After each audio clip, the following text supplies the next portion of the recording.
اللہ پاک کے آخری نبی رسول ہاشمی صلی اللہ تعالی علیہ وآلہ وسلم کا فرمان رحمت نشان ہے، جس دن سایہ عرش کے سوا کوئی سایہ نہ ہوگا، اللہ عز و جل اس دن 3 قسم کے لوگوں کو عرش الہی کا سایہ عطا فرمائے گا۔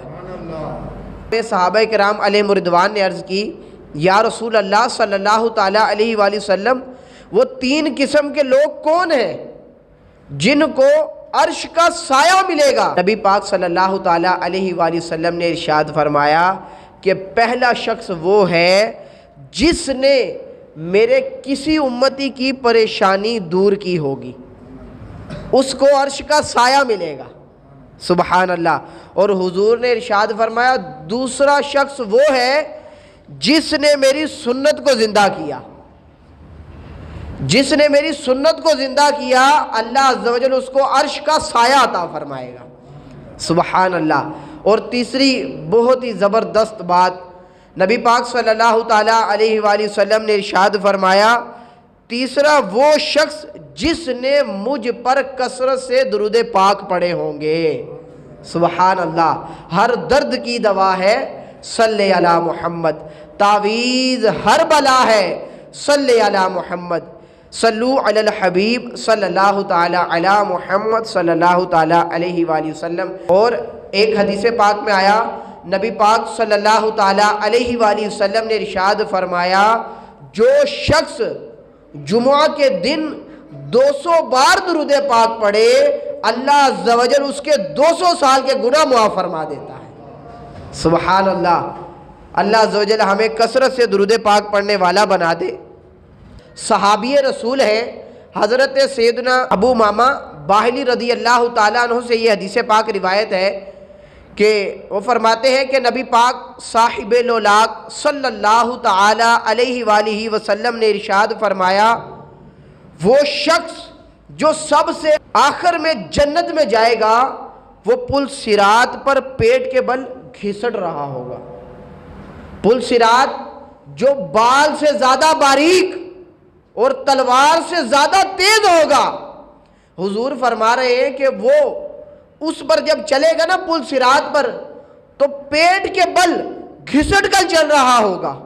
اللہ اکبر۔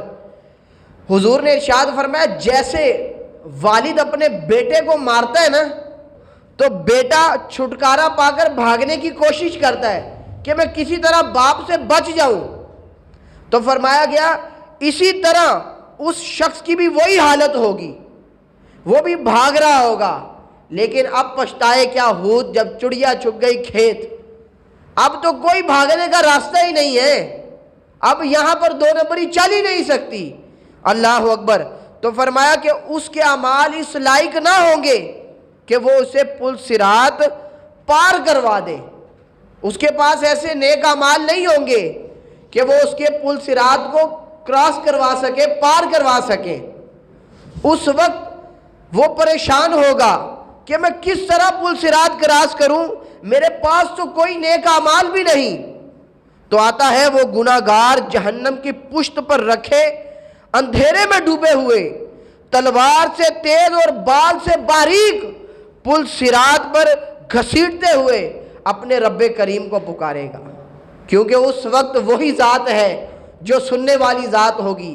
آج کوئی MNA MPA کوئی چودھری کام نہیں آئے گا، آج صرف ایک ہی ذات کام آئے گی جس کو پکار کر وہ بلا سکتا ہے، اور وہ رب کریم وحدہ لا شریک ہے جو اس کی پکار کو سنے گی۔ وہ عرض کرے گا اللہ کی بارگاہ میں، یا ربی بلغ بی الجنت ونجنی من النار۔ اللہ عز و جل کی بارگاہ میں وہ عرض کرے گا، اے رب کریم مجھے جنت میں پہنچا، مجھے جنت میں پہنچا، اے میرے رحمان، اے میرے رحیم، سب سے زیادہ بڑھ کر پیار کرنے والے، مجھے جہنم سے نجات عطا فرما دے، مجھے جہنم سے بچا لے۔ کہ وہ یہی صدائیں لگا رہا ہوگا اور عرض کرے گا، مولا مجھے جنت میں پہنچا دے۔ اللہ پاک فرمائے گا، میرے بندے اگر میں تجھے جہنم سے نجات بخشوں اور جنت عطا کر دوں تو کیا تو اپنے گناہوں اور خطاؤں کا اقرار کر لے گا؟ جو تو نے گناہ کیے ہیں ان کا تو اقرار کر لے گا، اپنی خطاؤں کا اقرار کر لے گا؟ عرض کرے گا ہاں اے میرے رب کریم، تیری عزت و جلال کی قسم، اگر مجھے جہنم سے نجات مل جائے تو میں ضرور اپنے گناہوں کا اقرار کر لوں گا۔ اللہ اکبر، اسے پل صراط پر آسانی سے گزار دیا جائے گا۔ اللہ تعالیٰ فرشتوں کو حکم دے گا، اے فرشتوں میرے اس بندے کو پل صراط سے گزار دو، کیونکہ یہ کہہ رہا ہے کہ میں اپنے گناہوں کا اقرار کر لوں گا۔ اللہ اکبر، جب وہ اس کو پل صراط سے گزار دیا جائے گا تو اب وہ بندہ سوچے گا اگر میں نے اپنے گناہوں کا اقرار کر لیا تو مجھے تو جہنم میں ڈال دیا جائے گا، مجھے تو جہنم میں جھونک دیا جائے گا۔ اللہ اکبر، ابھی وہ یہی سوچ رہا ہوگا تو اللہ عز و جل ارشاد فرمائے گا، اے بندے اپنے گناہوں کا اقرار کر، میں تجھے بخش دوں گا، تجھے جنت عطا فرما دوں گا۔ اپنے گناہوں کا صرف اقرار کر لے۔ اللہ اکبر، لیکن اس بندے پر وہ جہنم کا خوف، وہ غضبناک منظر دیکھ کر اس کا دل اندر سے ٹوٹ رہا ہوگا۔ وہ سوچ رہا تھا کہ میں نے اگر اقرار کر لیا تو مجھے تو جہنم میں ڈال دیا جائے گا، لیکن رب تو فرما رہا ہے میرے بندے تو گناہوں کا اقرار تو کر، اپنی خطاؤں کا اقرار تو کر، مان تو لے۔ اللہ تعالیٰ فرما رہا ہے میں تجھے جنت میں داخل فرما دوں گا۔ بندہ کہے گا نہیں مولا، تیری عزت جلال کی قسم، میں نے تو کبھی کوئی گناہ کیا ہی نہیں۔ وہ یہ کہے گا، وہ آگے سے کہے گا نہ مجھ سے کوئی خطا ہوئی ہے۔ اللہ پاک فرمائے گا بندے میرے پاس تیرے خلاف گواہ موجود ہے، وہ گواہ میرے پاس موجود ہے، وہ گواہی دے دیں گے۔ بندہ گھبرا کر ادھر ادھر دیکھے گا کہاں ہے، کدھر ہے جو میرے خلاف گواہی دیں گے؟ اللہ اکبر، اس کو کوئی نظر نہیں آئے گا۔ عرض کرے گا اے اللہ گواہ کہاں ہے؟ اللہ پاک کے حکم سے اس کی جلد بولے گی، اس کے اعضاء بولیں گے، اس کے پارٹس بولیں گے، اس کے خلاف گواہی دیں گے۔ اللہ اکبر، اور اس کے تمام صغیرہ گناہ، چھوٹے گناہ بیان کر دیں گے۔ وہ سمجھ رہا تھا کہ یہاں پر بھی 2 نمبری چل جائے گی، یہ کوئی عام عدالت نہیں ہے بلکہ رب قہار کی عدالت ہے، یہاں پر عدل ہی ہوتا ہے اور انصاف ہی ہوتا ہے، یہاں پر ناانصافی نہیں چلتی۔ اللہ اکبر، اب وہ اسی کشمکش میں تھا، اس کے سارے گناہ بیان کر دیے۔ اب اسے معلوم ہوگا کہ چھٹکارے کی کوئی صورت نہیں ہے، اب تو پکڑ میں آ گئے۔ چنانچہ وہ اپنے گناہوں کا اقرار کرتے ہوئے عرض کرے گا مولا تیری عزت و جلال کی قسم میں نے کبیرہ گناہ بھی کیے ہیں۔ اب وہ کبیرہ گناہ، بڑے بڑے گناہ بھی مان جائے گا، پہلے چھوٹے گناہ نہیں مان رہا تھا، اب بڑے بڑے گناہ بھی مانے گا۔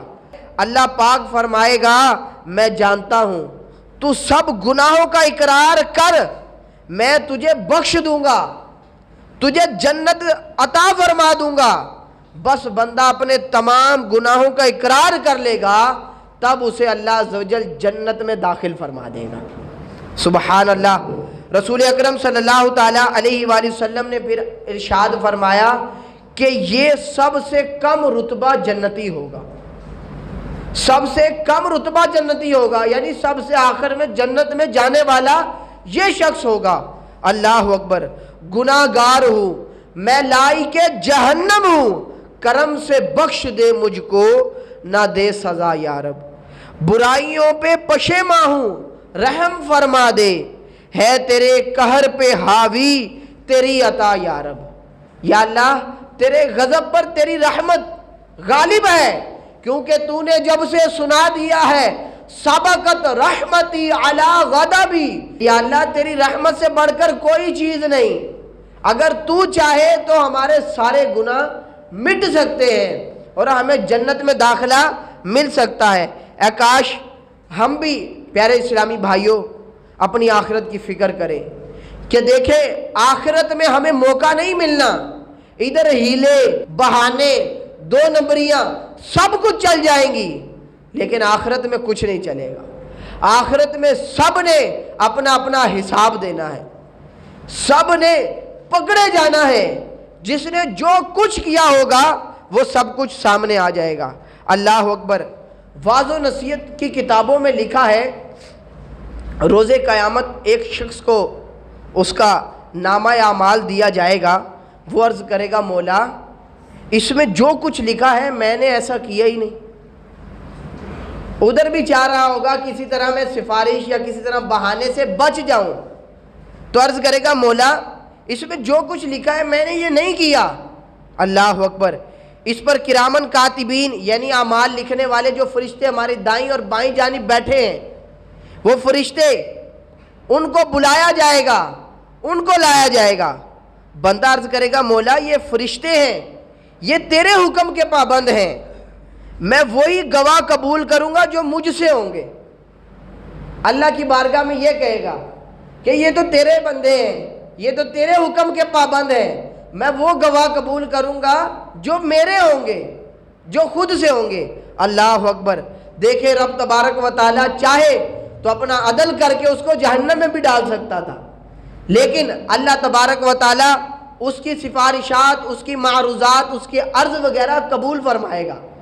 اب اللہ تعالیٰ فرشتوں کو حکم نہیں دے گا، اب اللہ پاک اس بندے کی زبان کو حکم دے گا، کیونکہ اس نے کہا تھا کہ مجھ سے ہو، تو اللہ تعالیٰ اس کی زبان کو حکم دے گا۔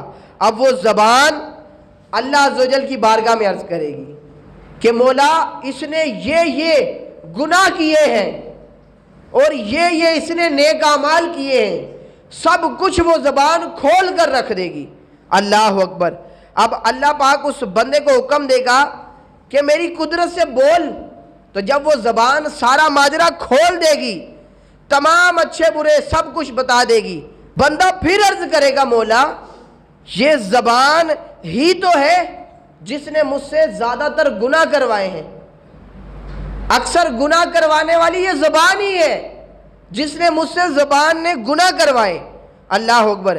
یہ تو ویسے ہی میری دشمن ہے، تو میرے مولا میرے خلاف میرے دشمن کی گواہی کیسے معتبر ہو سکتی ہے؟ مطلب اس کی گواہی کو بھی جھٹلا دے گا، حالانکہ زبان اس کی خود کی ہے، اور عرض کرے گا مولا یہ تو ویسے ہی میری دشمن ہے، یہ تو چاہتی یہی ہے کہ میں کسی طرح نقصان میں پہنچوں۔ اللہ اکبر۔ اب اللہ پاک بندے کے ہاتھوں کو حکم دے گا انتقام بما فعل عبدی، اے اس بندے کے ہاتھوں بتاؤ میرے بندے نے کیا کیا عمل کیے۔ اللہ اکبر۔ اس کے ہاتھ سب کچھ سچ سچ بتا دیں گے، سب کچھ سچ سچ بول دیں گے۔ بندہ پھر عرض کرے گا مولا یہ دونوں ہاتھ مل کر ایک گواہ ہے، دوسرا گواہ کہاں ہے؟ دوسری گواہی آئے گی، دو گواہ پورے ہوں گے تو پھر مجھے سزا ملے گی۔ اب اللہ عز و جل اللہ پاک اس کے پاؤں کو حکم فرمائے گا، اے پاؤں تم کیا کہتے ہو اس کے بارے میں؟ اللہ اکبر۔ میرے بندے نے جو کچھ کہا اس کے بارے میں تم کیا کہتے ہو؟ جو اس نے کیا بتاؤ تم کیا کہتے ہو؟ وہ پاؤں سچ سچ بتا دیں گے۔ اب اس کے پاؤں بھی اس کے خلاف گواہی دیں گے۔ اللہ اکبر۔ اب بندے کے سارے مطالبات مان لیے جائیں گے، سارے مان لیے گئے۔ اس نے کہا کہ ٹھیک ہے اب میرے دو گواہ پورے ہو گئے، اب لیکن اس کے گناہوں پر گواہیاں قائم ہو چکی۔ اب وہ گھبرائے گا کہ اب میں کیا کروں، اب تو میں پھنس گیا، میں نے ادھر بھی جھٹلا دیا تھا کہ زبان بھی میری دشمن ہے، لیکن اب تو میرے ہاتھ بول پڑے، میرے پاؤں بول پڑے، اب میں کیا کروں گا؟ اللہ اکبر۔ اور اب کیا کرے گا؟ اپنے اعضاء کو، اپنے پارٹس کو ڈانٹے گا۔ بندہ کہے گا اے میرے اعضاء تم اور میں ایک ہی تو ہیں، میں جہنم میں گیا تو تم بھی جہنم میں جاؤ گے اور جہنم میں جلو گے۔ اللہ اکبر۔ میں تمہیں بچانے کے لیے ہی تو اپنے رب کی بارگاہ میں یہ گزارشات کر رہا تھا، اور تم نے میرے خلاف ہی گواہیاں دے دی، تم میرے خلاف ہی بول پڑے۔ اللہ اکبر. اب وہ اعضاء کہیں گے کہ ہم اللہ پاک کے حکم کے پابند ہیں, جو تو نے کیا تھا ہم نے وہی بول دیا. اللہ اکبر.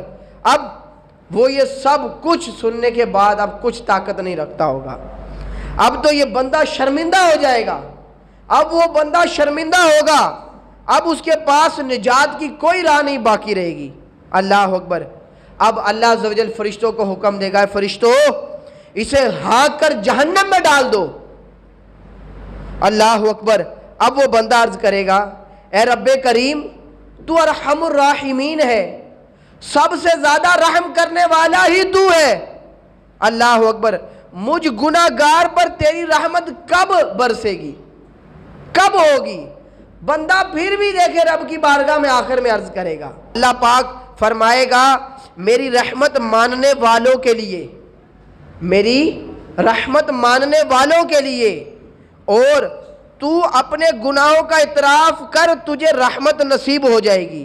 بندہ فوراً عرض کرے گا میں اپنے تمام گناہوں کا اعتراف کرتا ہوں مولا, میں سارے گناہوں کا اعتراف کرتا ہوں, میں نے بڑے بہانے کیے, بڑے ہیلے کیے کہ کسی طرح بچ جاؤں, لیکن میں بھول گیا تھا کہ یہ تو رب قہار کی عدالت ہے, ادھر سے کوئی دو نمبری لگا کر نہیں نکل سکتا. یہاں پر عدل ہوتا ہے, عدل کرے تا تھر تھر کمبڑ اونچیاں شانہ والے, فضل کرے تا بخشے جامن میجے منہ کالے. فضل کر دے تو میں ورگے منہ کالے بخشے جاتے ہیں اگر اللہ عز و جل فضل کر دے, اور عدل کرے تو بڑے بڑے غوث قطب ابدال بھی تھر تھر کانپتے ہیں. اللہ اکبر. تو یہی فرمایا کہ وہ اپنے گناہوں کا اعتراف کرے گا, تو یہ وہ عرض کرے گا یہ تو بس دوزخ کا خوف تھا مولا, جس کی وجہ سے میں یہ کر رہا تھا, جس کے سبب سے میں یہ الٹے پلٹے دلائل پیش کر رہا تھا تیری بارگاہ میں, یہ میں دوزخ کے خوف کی وجہ سے کر رہا تھا. اللہ اکبر. اب حکم ہوگا, اللہ تعالیٰ فرشتوں کو حکم دے گا, فرشتوں میرے بندے کو میری رحمت سے میری جنت میں داخل کر دو, میری جنت میں داخل کر دو. اللہ اکبر. بے شک میں نے اسے بخش دیا ہے. اللہ اکبر. دیکھے تو صحیح یار, رب کتنا غفور رحیم ہے, رب کتنا کریم ہے. رب کی رحمت تو بہانے تلاش کرتی ہے کہ کسی طرح میں بندے کو بخش دوں, معاف کر دوں, لیکن بندہ ہی ہے جو غفلت میں پڑا ہوا ہے, اپنی زندگی کو گناہوں میں گزار رہا ہے. لیکن رب تو چاہتا ہی یہی ہے کہ میرا بندہ جنت میں چلا جائے, میرا بندہ نیک اعمال کر کے میری اطاعت کر کے جنت میں داخل ہو جائے. لیکن ہم نے اپنی حالت پر غور کرنا ہے کہ معاملہ اتنا دشوار ہے, اور ہم دیکھیں ہم بہانے لگا رہے ہیں. نماز کی طرف دعوت دی جاتی ہے, بہانے لگاتے ہیں کپڑے ٹھیک نہیں ہیں. نیکی کی طرف بلایا جاتا ہے, اجتماعات کی طرف بلایا جاتا ہے, محافل کی طرف بلایا جاتا ہے, تو کہا جاتا ہے آپ چلیے میں آ جاؤں گا. پتہ ہے نہیں آنا, بہانہ لگا دیتے ہیں.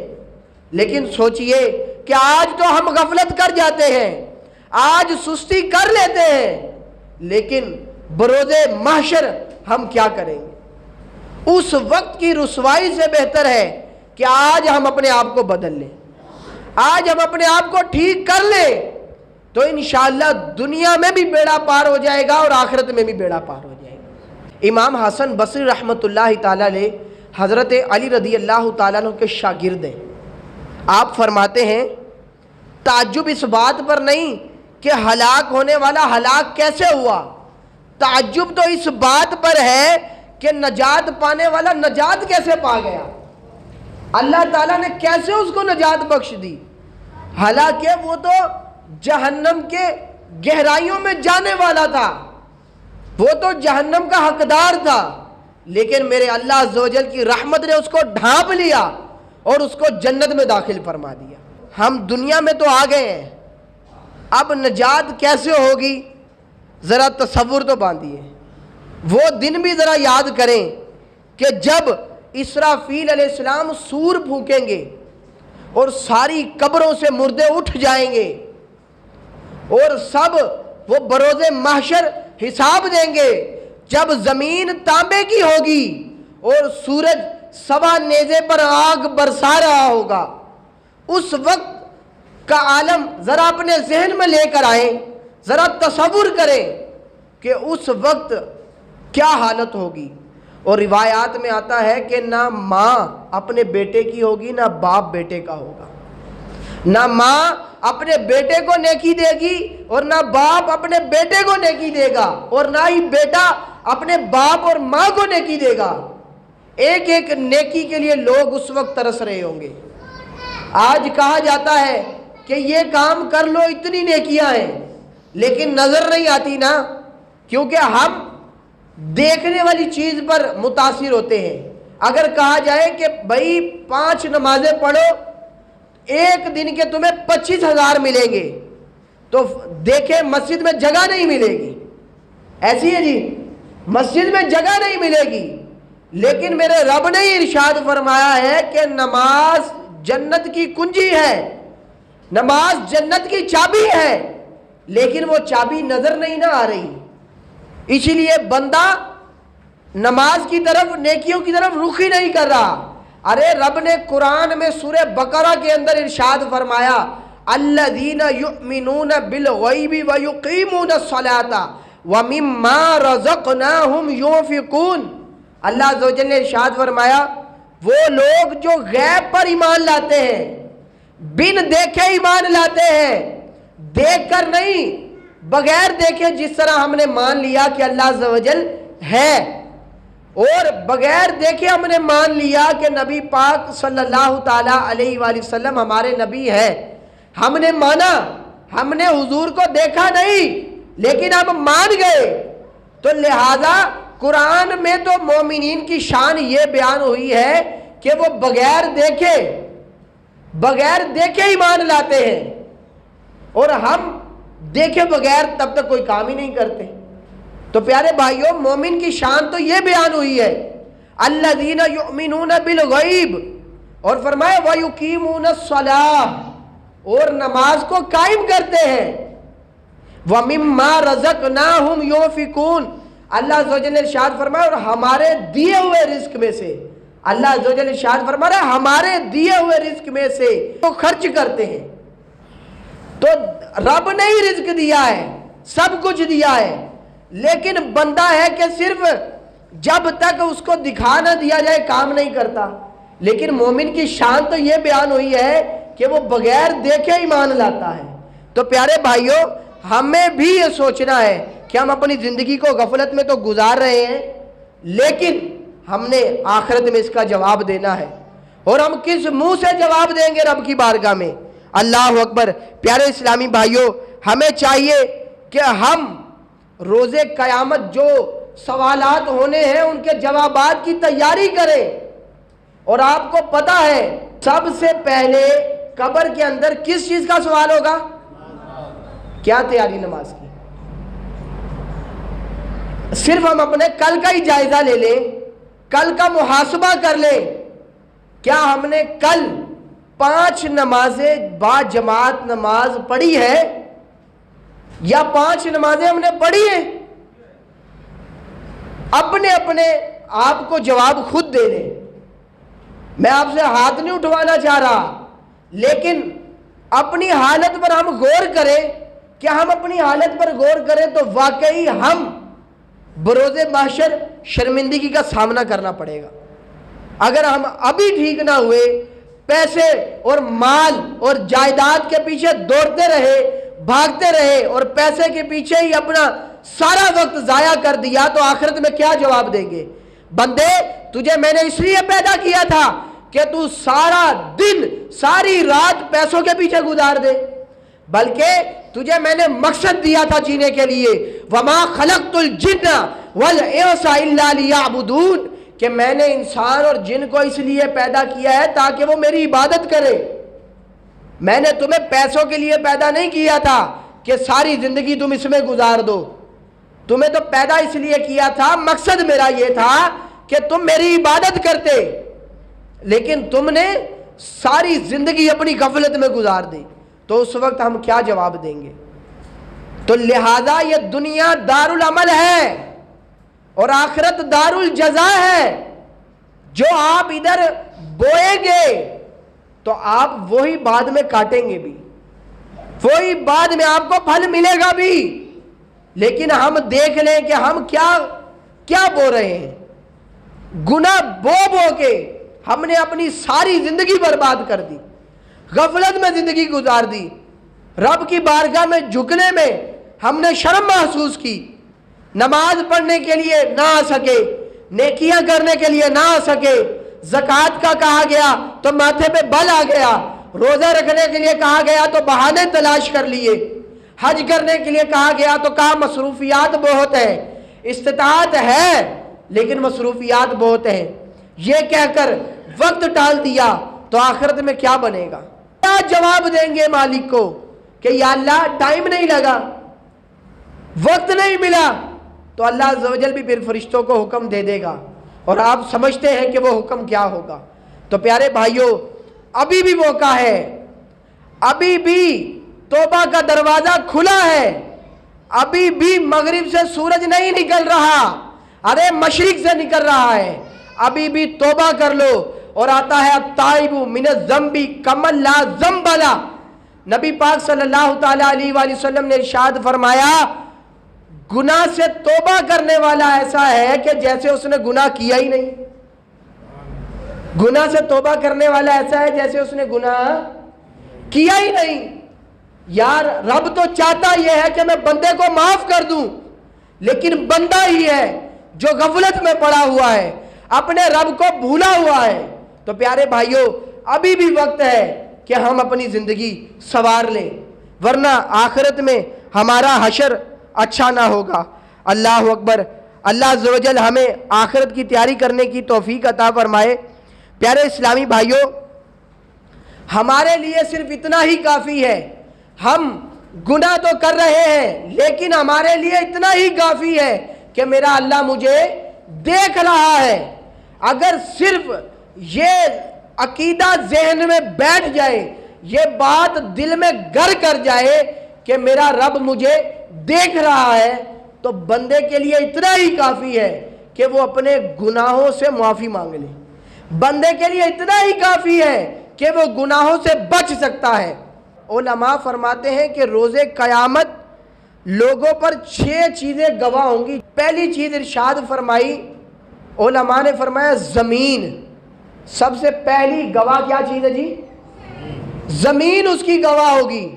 وہ زمین گواہی دے گی, یا اللہ اس نے مجھ پر اس جگہ پر گناہ کیا تھا, یا اللہ یہ وہی شخص ہے. اور یہ زمین ہی گواہ دے گی, یا اللہ یہی وہ شخص ہے, اس نے اس جگہ پر تیری بارگاہ میں سجدہ کیا تھا. یہ زمین گناہوں پر بھی گواہی دے گی, نیک اعمال پر بھی گواہی دے گی. اور آج ہم دیکھ لیں ہم کس چیز پر اپنی زمین کو گواہ بنا رہے ہیں. کیا چھپ چھپ کر گناہ نہیں کر رہے, سرے عام گانے نہیں سن رہے, سرے عام چوکوں پر فلمیں ڈرامے نہیں دیکھ رہے, گالیاں نہیں بک رہے, سارے کام ہم کر رہے ہیں. یہ زمین گواہی دے گی. ایک بزرگ رحمت اللہ تعالیٰ علیہ فرماتے ہیں کہ ان کی عادت تھی, ایک بزرگ رحمت اللہ تعالیٰ علیہ کی, جہاں سے گزرتے تھے اللہ کا ذکر کر کے گزرتے تھے. ان سے پوچھا گیا اس کی کیا وجہ ہے؟ کہا اس لیے کہ یہ زمین گواہ بنے گی, اور میں چاہتا ہوں کہ یہ ساری جگہ جہاں جہاں سے میں گزروں یہ بروز محشر میرے حق میں گواہی دے, میری سفارش کرے. اور وہ بزرگ رحمت اللہ تعالیٰ علیہ جہاں پر اللہ عز و جل کا ذکر کرنے سے غافل ہو جاتے, بھول جاتے, تو وہ بزرگ رحمت اللہ تعالیٰ علیہ وہاں دوبارہ جاتے اور وہاں دوبارہ اللہ کا ذکر کرتے ہوئے پھر واپس آتے, تاکہ یہ حصہ بروز محشر میرے حق میں گواہی دے اور سفارش کرے, اور سفارش کرے. اللہ اکبر. اے کاش ہم بھی یار یہ ذہن بن جائے کہ جاتے جائیں رب کا ذکر کرتے جائیں, راہ سے گزرتے جائیں حضور پر درود پڑھتے جائیں, تو انشاءاللہ یہ چیزیں گواہی دیں گی.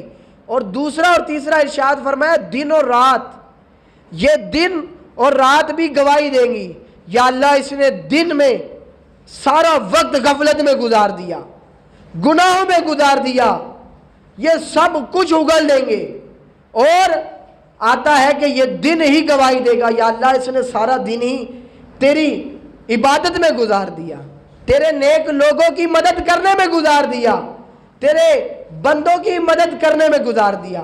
رات بھی اسی طرح گواہی دے گی۔ چوتھا ارشاد فرمایا کرامن کاتبین، یہ دائیں طرف کرامن اور بائیں طرف کاتبین، یہ جو دو فرشتے ہیں یہ دونوں بھی گواہی دیں گے کہ یا اللہ عز و جل اس نے یہ اعمال کیے ہیں۔ اللہ اکبر، وہ فرشتے بھی بول پڑیں گے۔ اور پانچویں چیز ارشاد فرمائی نامہ اعمال، اس کا نامہ اعمال کرامن کاتبین اس کے پاس اس کے گلے میں لٹکا کر آ جائیں گے کہ یہ اعمال اس نے کیے تھے، وہ سب کچھ گواہ ہوں گے، ایک چیز بھی پوشیدہ نہیں ہے، میرے رب سے کوئی چیز بھی چھپ نہیں سکتی۔ ہاں اگر میں گناہ کروں تو کمرے میں چھپ کر گناہ کروں تو لوگوں سے چھپ سکتا ہوں، لیکن اپنے مالک سے چھپ نہیں سکتا، چھپ نہیں سکتا اپنے مالک سے۔ تو پیارے بھائیوں، ہم نے اس چیز پر غور کرنا ہے کہ ہمارا یہ ذہن بن جائے کہ اللہ دیکھ رہا ہے، جو کچھ ہم عمل کر رہے ہیں وہ اللہ دیکھ رہا ہے، ہمیں اس کی تیاری کرنی ہے۔ اور چھویں چیز ارشاد فرمائی ہمارے اعضاء، ہمارے پارٹس، یہ زبان بولے گی، یہ کان بولیں گے، اور یہ آنکھیں بولیں گی، یہ ہاتھ بولیں گے، ہمارے جسم کا ایک ایک عضو بولے گا۔ یہ ہاتھ بولیں گے یا اللہ اس نے میرے ان ہاتھوں کو گناہوں میں گزارا، یا اللہ اس نے اسی ہاتھوں کے ساتھ تیری بارگاہ میں مال خرچ کیا۔ یہ آنکھ بولے گی یا اللہ یہ انہی آنکھوں کے ساتھ گندی فلمیں، ڈرامے، بدنگاہی کرتا رہا۔ یہ آنکھیں بولیں گی۔ یہ کان بولیں گے یا اللہ ان کانوں سے یہ غیبت، چغلی اور یہ گانے، فلمیں یہ سنتا رہا۔ یہ کان بولیں گے۔ اسی طرح پاؤں بولیں گے یا اللہ اس نے ان پاؤں کے ساتھ چل کر یا اللہ گناہ کیے تھے۔ پیارے بھائیوں، یہ سب اعضاء، یہ پارٹس، یہ جسم کے حصے بولیں گے، اس وقت ہمارا کیا بنے گا؟ کیا جواب دیں گے؟ آج موقع ہے۔ حضور نے ارشاد فرما دیا توبہ کرنے والا ایسا ہے کہ اس نے گناہ کیا ہی نہیں۔ آج ہمارے پاس موقع ہے کہ ہم اپنے رب کی بارگاہ میں توبہ کر لیں، اپنے گناہوں سے رجوع کر لیں، تو انشاءاللہ عز و جل دنیا بھی سنور جائے گی، آخرت بھی سنور جائے گی۔ نیت کرتے ہیں انشاءاللہ عز و جل آئندہ کے بعد نہ کبھی چھوٹا گناہ کریں گے نہ کبھی بڑا گناہ کریں گے انشاءاللہ عز و جل۔ اللہ عز و جل ہمیں گناہوں سے بچنے کی توفیق عطا فرمائے۔ پیارے بھائیوں، ایک عرض کروں گا، نیکیاں کریں اس پر گواہ چھوڑیں، نیکیاں کریں اس پر گواہ چھوڑیں، نہ کہ گناہ پر کچھ اسٹیٹس لگا کے، گانے لگا کر 24 گھنٹے ایک اسٹیٹس لگا ہوتا ہے واٹس ایپ پہ، اس کا گناہوں کا میٹر گھوم رہا ہوتا ہے۔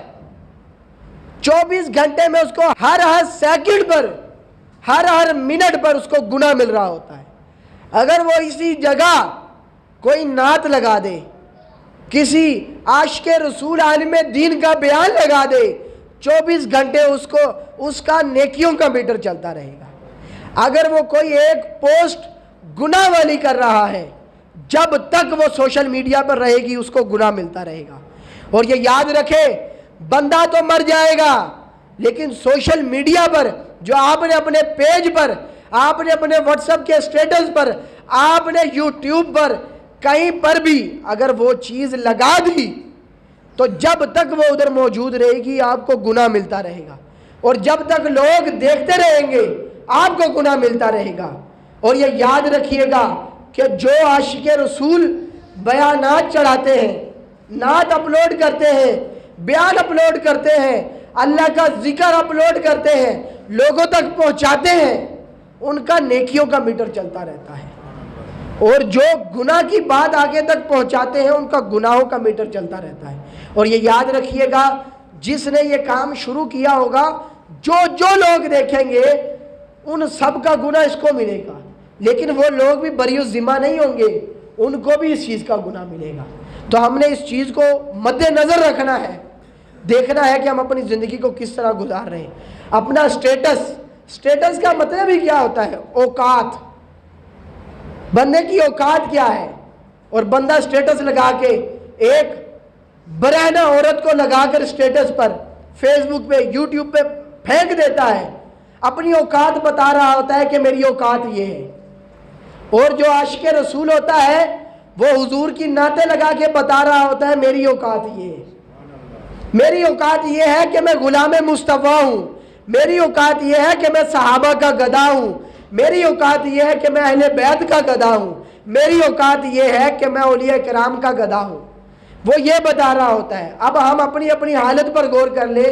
ہم اپنی اوقات، ہم اپنا سٹیٹس کیسا شو کر رہے ہیں، کیسا بتا رہے ہیں؟ ہمارا سٹیٹس ہی بتا دیتا ہے کہ ہم کس قسم کے بندے ہیں، کیسے بندے ہیں، ہماری اوقات کیا ہے.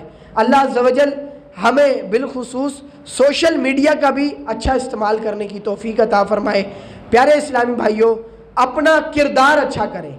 کردار سے لوگ آپ کے قریب آئیں گے. نیکیاں اور کردار یہ دو چیزیں مست ہیں. حضور نے کفار کو اپنا کردار دکھا کے مسلمان کیا ہے. تلوار سے بھی کیا، لیکن اس سے پہلے کردار دکھایا کہ کفار اپنا مال حضور کی بارگاہ میں پیش کیا کرتے تھے، یہ آپ کے پاس ادھار رکھوا رہے ہیں. تو یہ انداز ہوا کرتا تھا. اللہ عز و جل ہمیں اس پر عمل کی توفیق عطا فرمائے.